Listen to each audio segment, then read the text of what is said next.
Hello മച്ചന്മാരെ, എല്ലാവർക്കും നമസ്കാരം. നമ്മുടെ കിളിമാനൊരു വേടം വരുന്നതെന്ന് പറഞ്ഞ് ഞാനും കൂട്ടുകാരും വേടനെ കാണാൻ പോവാം. എപ്പോൾ ഈ വഴി വന്നാലും ഈ ഗേറ്റ് അടച്ചേക്കുമായിരിക്കും. അതിൽ പിന്നെ ഒരു പുതുമയുള്ള കാര്യമില്ല. അങ്ങനെ ഞാനും എൻ്റെ ഫ്രണ്ട്സും കൂടി 3 വണ്ടിയിലായിട്ട് നേരെ പോവുക. പോണ വഴിക്കാണെങ്കിൽ പമ്പിൽ കയറി പെട്രോളും അടിച്ചിട്ട് പോകാമെന്ന് കരുതി.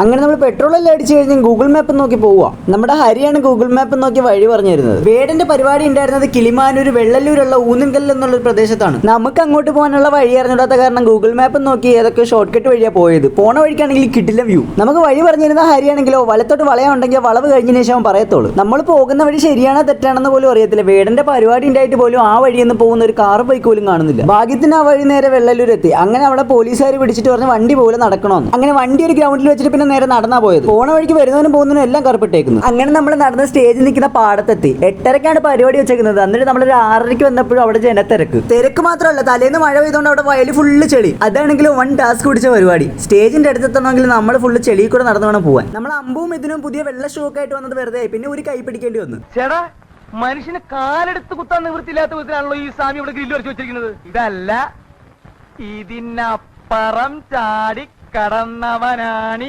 കെ ജോസ്. അങ്ങനെ ഒരു വിധത്തിൽ നമുക്ക് പറ്റുമ്പോഴേക്കെങ്കിൽ ഫ്രണ്ടിൽ വലിഞ്ഞു കയറി അവിടെ നിൽക്കുമായിരുന്നു. ആസിഫ് അലിയും വേടനും വരാറായി 10 മിനിറ്റ് ഇപ്പൊ എത്തുമെന്ന് പറഞ്ഞ് നമ്മൾ ആങ്കർ ചേച്ചി അങ്ങ് പോയി. അങ്ങനെ സമയം ഒരു 9:45 ആയപ്പോഴത്തേക്ക് സർപ്രൈസ് ആയിട്ടൊരു പരിപാടി എന്ന് പറഞ്ഞ ഒരു DJ സെറ്റപ്പ് അങ്ങ് അവിടെ തുടങ്ങി. അങ്ങനെ കുറച്ചു നേരം ആ DJ ഇങ്ങനെ തുടർന്നപ്പോഴത്തേക്ക് കണ്ടോണ്ട് നിന്ന കാണികളെല്ലാം കുറച്ച് ശോഭരായി. അവരെല്ലാം അത് നിർത്ത് പറഞ്ഞിട്ട് വേടന്റെ പരിപാടി തുടങ്ങുമെന്നാണ് പറയുന്നത്. അങ്ങനെ കുറേ നേരത്തെ കാത്തിരിപ്പിന് ശേഷം ഒരു അനൗൺസ്മെന്റ് കേട്ട് കിളിമാനൂർ ഭാഗത്തെല്ലാം ഭയങ്കര ബ്ലോക്ക് ആയതുകൊണ്ട് വേടന് വരാൻ പറ്റത്തില്ല, അതുകൊണ്ട് പരിപാടി ക്യാൻസൽ ചെയ്തേക്കുന്നത്. അനൗൺസ്മെന്റ് കേട്ട പിന്നാലെ ബഹളം അങ്ങ് തുടങ്ങി. ആളുകൾ ചെളിവാരി സ്റ്റേജിലോട്ട് എറിയേക്കോ, അങ്ങനെ അടിയും പിടിയും കാര്യങ്ങളെല്ലാം. വേടൻ വരാത്തതും വേടന്റെ പരിപാടി ഇല്ലാഞ്ഞതും ട്രാഫിക് ഉള്ളത് കൊണ്ടല്ല. വേടന്റെ പ്രോഗ്രാമിന് പിന്നിൽ പ്രവർത്തിച്ച ഒരു ടെക്നീഷ്യൻ അവിടെ നിന്ന് ഷോക്ക് ഏൽക്കുകയും പിന്നീട് അയാൾ മരണപ്പെടുകയും ചെയ്തു. ലക്ഷക്കണക്കിന് ആളുകൾ ആ പരിപാടി കാണാൻ അവിടെ കൂടിയത്. അവരെല്ലാം നിരാശയോടെ തിരിച്ചു പോകേണ്ടി വന്നു. ഒരു കണക്കിന് നമ്മളും ആ വയലിൽ നിന്ന് ആ ചെളിയെല്ലാം കൊണ്ട് പുറത്തിറങ്ങിയത്. പരിപാടിയെല്ലാം ക്യാൻസൽ ചെയ്തുകൊണ്ട് നമ്മൾ നേരെ തിരിച്ചു വീട്ടിൽ പോകാം. അപ്പം ശരി, ബാക്കി നാളെ.